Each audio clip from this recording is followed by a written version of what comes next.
In today's video, I'm going to teach you how to view purchase history in Roblox. Whether you're keeping an eye on Robux spending, double-checking a game pass you bought, or tracking a premium renewal, the purchase history page puts everything in one place. We'll walk through the exact clicks you need, and I'll explain what you'll see so it all makes sense the first time. Start by going to the official Roblox website and sign in to your account.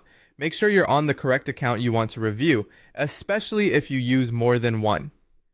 Logging in is important because your transactions are tied to your account and you won't see any history without being signed in. Once you're in, look to the top right corner of the page for the small gear icon. That gear opens your account controls.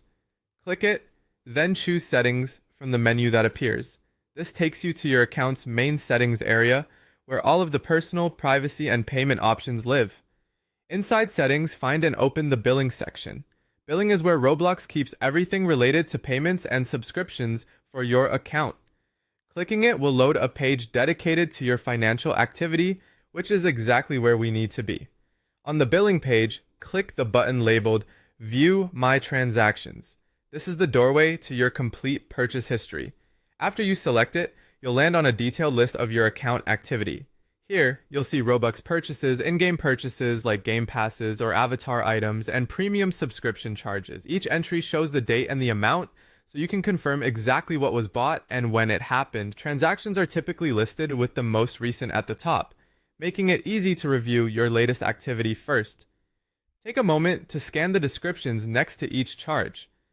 The description helps you identify the item or type of purchase, while the amount shows either Robux or a currency value depending on the entry.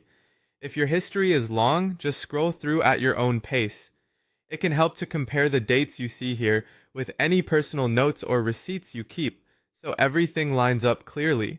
That's all there is to it. Go to Roblox and sign in, open the gear icon, and select Settings, choose Billing, then click View My Transactions to see your Robux purchases, in-game purchases, premium subscriptions, and the dates and amounts